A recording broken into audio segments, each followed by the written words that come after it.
Melakukan penanaman mangrove untuk membuktikan bahwa nilai spiritual itu mampu menjadi motivasi untuk menjaga alam, mampu memotivasi untuk membangun kebersamaan, mampu memotivasi untuk meningkatkan ekonomi masyarakat lokal. Jadi menjadi sangat luas maknanya dari apa yang kita lakukan.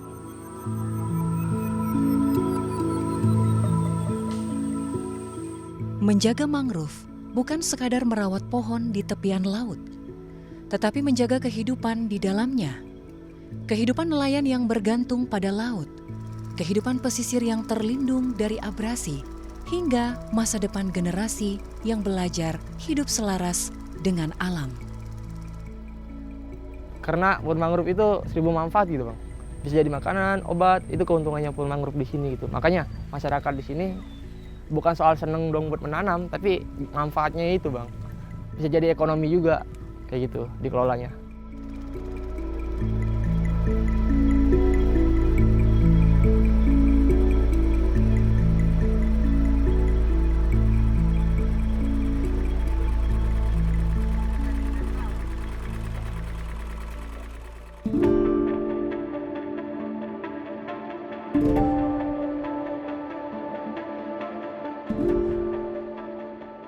Di sepanjang pesisir Kecamatan Tarumajaya, Kabupaten Bekasi, akar-akar mangrove tumbuh menahan laju gelombang air laut. Bagi masyarakat di sini, pohon mangrove bukan sekadar benteng alami untuk menahan abrasi, melainkan ruang hidup yang menyimpan denyut masa lalu.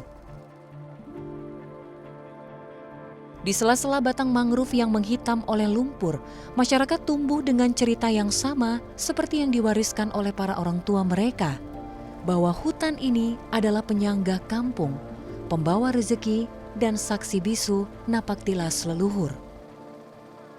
Mangrove itu memang menjadi identitas ya, identitas masyarakat pesisir, karena di mana-mana di pesisir pantai itu pasti ada mangrove. Karena memang ya tadi saya bilang bahwa memang ini sudah didesain oleh Allah itu, mangrove itu untuk menjaga alam, menjaga kehidupan, menjaga manusia, menjaga makhluk lainnya dari terjangan ombak laut lepas dan terjangan ombak pantai itu, supaya alam itu tetap terjaga. Jadi tidak bisa dipisahkan antara mangrove dengan pesisir pantai, dengan masyarakat yang ada di pesisir pantai itu sendiri. Karena memang mangrove ini sebagai penjaga, sebagai benteng pertahanan kehidupan di pesisir pantai itu. Dan ini memang harusnya disadari oleh masyarakat yang ada di pesisir itu, bahwa mangrove itu adalah identitas masyarakat pesisir.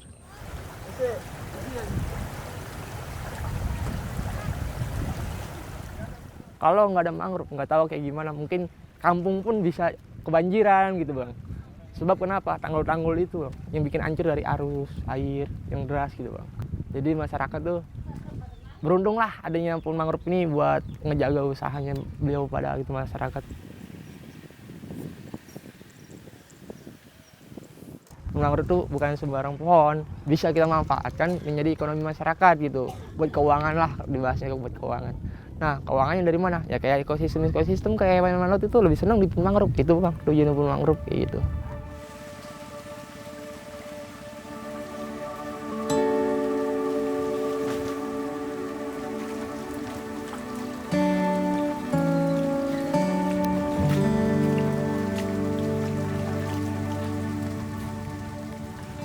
Jadi pohon mangrove ini multifungsi lah dikatakan gitu. Bukan sekadar pohon buat ngejaga tambak gitu, tanggul gitu kan. Tapi buat hewan-hewan makhluk hidup di laut itu ya di situ gitu bang. Kayak semacam ya kepiting atau ikan gitu, bertelur di situ bang. Nah itu menjadi masyarakat tuh mencari mata pencarinya di situ bang.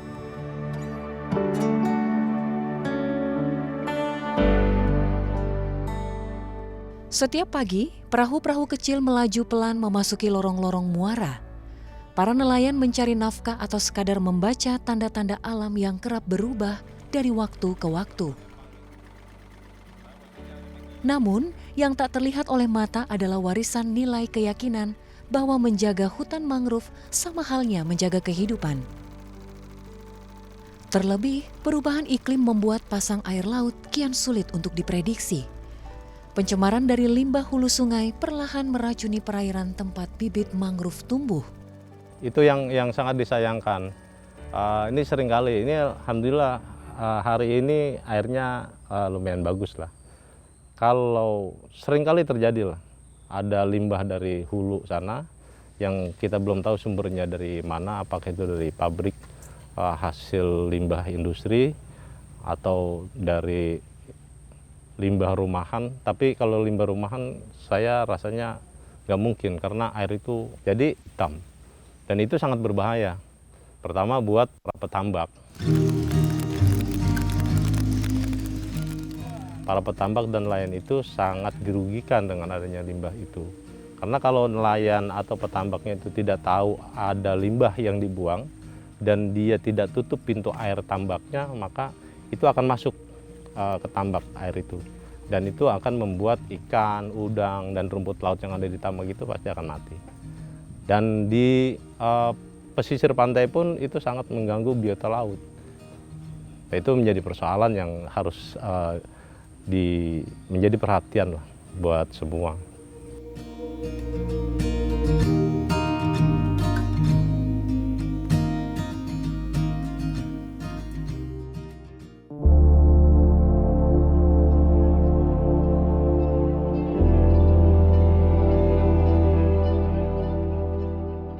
Di tengah rimbunnya hutan mangrove Tarumajaya, terdapat sebuah daratan kecil tersembunyi yang dimana oleh masyarakat setempat disebut sebagai tanah leluhur. Di tempat ini, makam tua berdiri tanpa nisan mewah, tanpa hiasan pohon, hanya keramik usang yang mulai tenggelam oleh air laut. Namanya Keramat Pumbul. Bagi masyarakat Tarumajaya, keramat berarti sakral, sementara pumbul berarti pelampung. Sehingga mereka memaknai lokasi ini merupakan tempat sakral yang tak akan tenggelam oleh air laut. Alhamdulillah, nih ibu-ibu pada datang sini ya. Ini biasanya yang datang sini udah pernah ke sini. Nah, ada yang udah sering ya. Alhamdulillah nih perkembangannya walaupun masih sangat lambat, tetapi sudah ada peningkatan. Dan kita ke depan sedang terus menata bagaimana tempat ini benar-benar layak untuk dijadikan lokasi wisata religi. Keramat itu kata, kalau dalam bahasa Arab itu ada karomah ya. Karomah itu yang bertuah lah, kata yang mempunyai tuah itu, yang berkaromah. Jadi keramat itu tempat yang berkaromah sebenarnya, tempat yang bertuah. Kata keramat itu sendiri saya melihat seperti itu.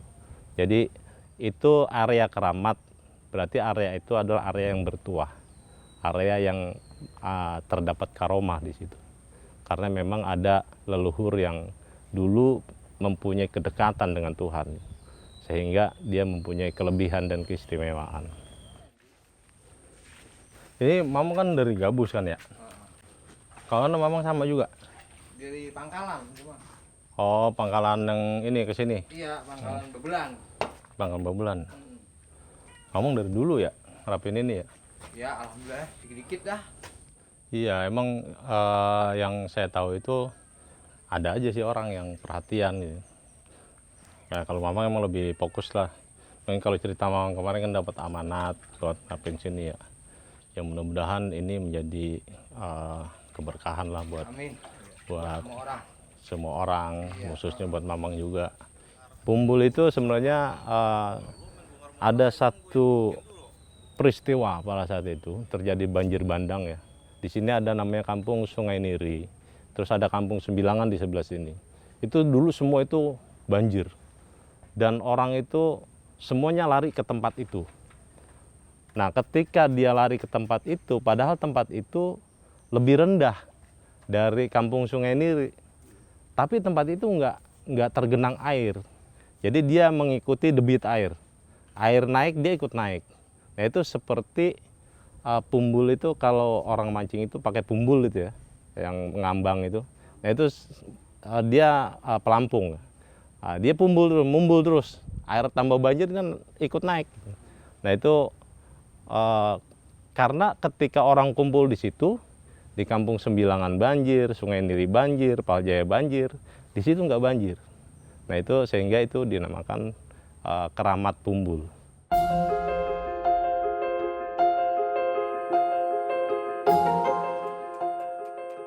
Bagi masyarakat Tarumajaya, keberadaan kuburan di tengah-tengah hutan mangrove bukan sesuatu yang kebetulan. Masyarakat mempercayai tempat ini adalah lokasi awal dari peradaban di Tarumajaya. Mereka yang membuka kampung, serta tokoh yang menuntun arah hidup masyarakat pesisir. Selain itu, keberadaan kuburan ini adalah sebuah pengingat bahwa manusia, alam, dan spiritualitas terikat dalam satu garis nasab. Maka dari itu, ketika hutan mangrove ini mulai rusak oleh pencemaran dan abrasi, masyarakat tak hanya kehilangan perlindungan ekologis, tetapi juga kehilangan ruang sakral mereka. Jadi ada energi di luar diri masyarakat itu sendiri yang mendorong bahwa kamu harus menyelamatkan tempat ini, kamu harus menjaga tempat ini. Energi itu ya mungkin ada dari energi leluhur yang punya kedekatan dengan Tuhan, yang punya keistimewaan, yang punya karomah itu, mendorong energi itu untuk masyarakat yang ada di sekitar sini supaya mereka tetap menjaga alam, menjaga pesisir dengan melakukan penanaman mangrove. Dan memang masyarakat sini mereka pasti akan menanam mangrove di samping-samping tambak mereka. Sebenarnya itu sudah dibangun kesadaran, walaupun awalnya dari kepentingan pribadi ya. Dia itu menanam mangrove itu untuk menjaga tambak-tambak mereka.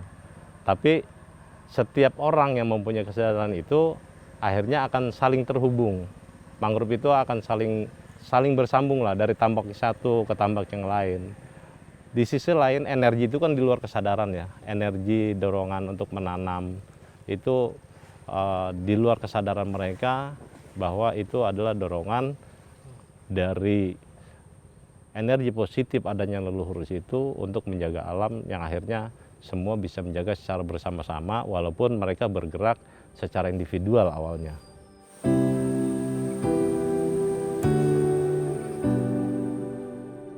Di tengah kekhawatiran akan hilangnya hutan mangrove dan situs leluhur, perlahan muncul sebuah gagasan dari masyarakat tentang bagaimana jika ruang sakral di balik rimbunnya pohon mangrove dibuka sebagai wisata edukasi dan wisata religi. Ini saya dan beberapa teman-teman berinisiasi bahwa tadi di awal saya mengatakan mangrove itu menjadi sumber penghidupan buat masyarakat. Di antaranya ketika mangrove itu sudah lebat dan bagus untuk didesain wisata alam, ini menjadi sumber penghidupan karena di situ akan ada nantinya ada perahu wisata, ada ketika banyak yang berkunjung maka UMKM akan hidup di situ.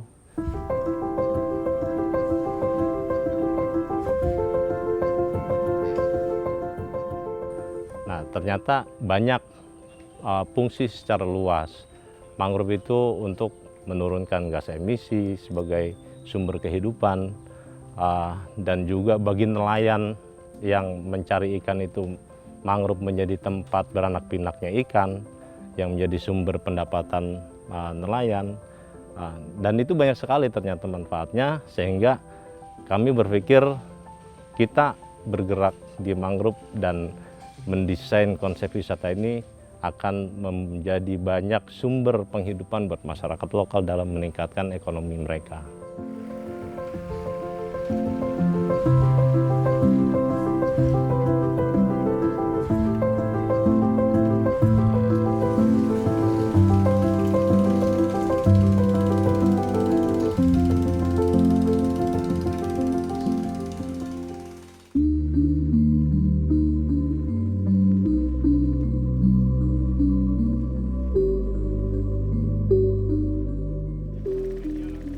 Sebelum wisata itu benar-benar berjalan, masyarakat Tarumajaya terlebih dahulu melakukan pemetaan menyeluruh terhadap hutan mangrove mereka.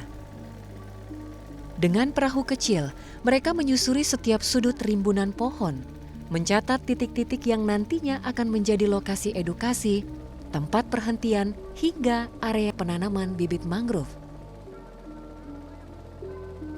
Pemetaan ini bukan pekerjaan teknis belaka, melainkan cara menegaskan bahwa hutan mangrove ini memiliki tata ruang dan nilai-nilai yang harus dihormati.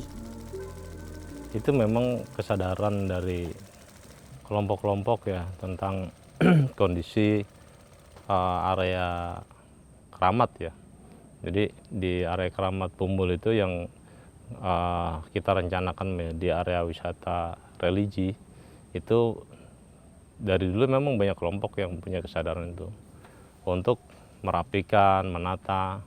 Tetapi dalam konteks rencana kita, area wisata religi itu kita sudah buat desain dan itu sedang dalam proses tahapan upaya yang kita lakukan untuk pembuatan saung-saung dan pendopo, tempat wudhu, tempat menginap, peziarah yang menginap.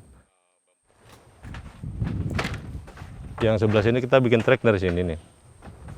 Dari sini bikin tangga lagi turun, trek ke sana, motor ke tempat tadi tuh, ke panggung yang ke sana. Nanti sebelah sana itu kita bikin spot foto. Nah ini sedang kita upayakan dan kita sedang mengumpulkan bahan-bahan untuk membangun itu. Dan dari situ kita berharap akan muncul kesadaran dari masyarakat ketika dia berziarah, dia mengingat bahwa hidup itu nggak selamanya. Dia melihat dia tawasul di makam yang di sana, dia mengingat bahwa hidup itu cuma sementara. Dan itu kita akan siapkan lahan kebaikan melalui program menanam pohon. Nanti kita trek ini ke sana, paling dia agak mepet ini ke trek yang rencana kita buat itu. Tapi nggak ganggu trek gitu kan? Enggak, ini sebenarnya memang kita kasih space 1,5 meter buat nanam mangrove pinggirnya tuh. Pohon itu bisa menjadi jariah. Jariah itu kalaupun kita sudah mati, sudah meninggal dunia, selagi pohon yang kita tanam itu masih hidup, itu pahalanya akan terus mengalir. Pahala dari apa? Karena pohon yang kita tanam itu banyak manfaatnya buat kehidupan, buat binatang, buat kupu-kupu, buat burung, buat manusia, buat makhluk hidup lainnya. Dan ketika mereka mendapatkan udara yang segar dari pohon yang kita tanam, itu akan menjadikan pahala yang terus mengalir kepada orang yang menanam itu. Dan itu menjadi sumber kesadaran. Jadi wisata religi itu untuk membangun kesadaran masyarakat agar mereka melakukan kebaikan yang kebaikan itu mempunyai manfaat besar buat kehidupan dan semesta. Dari kawasan yang dahulu terpinggirkan, kini tumbuh kesadaran baru bahwa masa depan masyarakat tidak hanya selalu datang dari luar, melainkan bisa dibangun dari kehidupan hutan mangrove yang dijaga bersama. Hutan itu memang harus dihormati, harus dijaga, harus dimuliakan agar hutan itu dapat menjaga kehidupan kita. Kalau kita tidak menghormati, menjaga hutan, maka kita akan dilanda bencana. Dan itu akhirnya kembali kepada manusia, karena manusia tidak mau menjaga hutan. Dan hutan ini mempunyai norma yang harus benar-benar dijaga agar kita menjaga alam, alam menjaga kita.